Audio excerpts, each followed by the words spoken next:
ज्यांच्या खांद्यावर गुन्हेगारांना वटणीवर आणण्याची जबाबदारी आहे तेच खाकी वर्दीतले अधिकारी आरोपींसोबत दारू पार्टीत रंगले। नाशिक रोड मध्यवर्ती कारागृहात हा सगळा धक्कादायक प्रकार घडलाय। 3 उच्चपदस्थ अधिकाऱ्यांनी एका सराईत आरोपीसोबत दारू पार्टी केल्याचा व्हिडिओ साम टीव्हीच्या हाती आलाय। कारागृह प्रशासनाच्या नाकाखाली सुरू असलेल्या या प्रकारामुळे चांगलीच खळबळ माजली। या बेजबाबदार अधिकाऱ्यांच्या कृत्यामुळे नाशिक कारागृहाची सुरक्षा कशी वाऱ्यावर आहे हेच यातून दिसतंय। कारागृहाच्या बाहेरून आढावा घेतलाय आमचे प्रतिनिधी अभिजित सोनवणे यांनी। अभिजित, नेमकं काय घडलंय हा व्हिडिओ आपण पाहू शकतोय। किती बेजबाबदार अधिकारी असू शकतात याची प्रचिती येते। मध्यवर्ती कारागृहातील अधिकाऱ्यांची आरोपी सोबतची पार्टी आता चांगलीच चर्चेमध्ये आलेली आहे।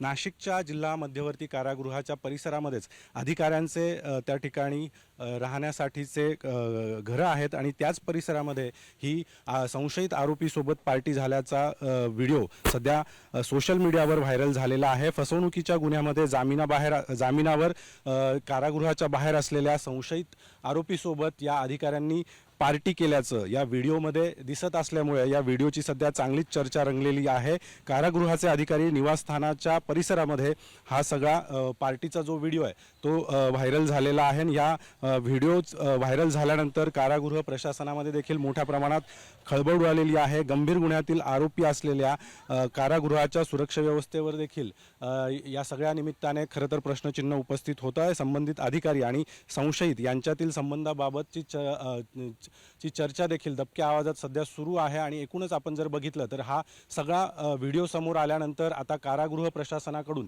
या सगळ्या संदर्भातली चौकशी सुरू करण्यात आलेली आहे। संबंधित अधिकाऱ्यांना नोटीस देखील बजावण्यात आल्याची माहिती समोर येते आणि सोबतच मुंबईमध्ये वरिष्ठ अधिकाऱ्यांना देखील या सगळ्या संदर्भातला अहवाल पाठवण्यात आल्याची माहिती समोर आलेली आहे। मात्र एकूणच आपण जर बघितलं तर कारागृहामध्ये असणारे कैदी असतील किंवा जामिनावर सुटून बाहेर पडलेले आरोपी असतील यांच्यासोबत कारागृहातील अधिकारी कर्मचाऱ्यांचे जे संबंध आहे त्या संबंधांमुळे आता एकूणच कारागृहाच्या प्रशासनाच्या कारभारावर देखील प्रश्नचिन्ह निर्माण झालंय।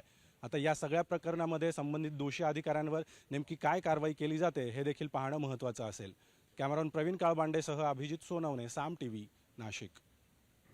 नक्कीच अभिजित, धन्यवाद तुम्ही दिलेल्या या सविस्तर अपडेटसाठी। तर या संपूर्ण व्हिडिओ नंतर या अधिकाऱ्यांवर काय कारवाई केली जाते ते पाहणं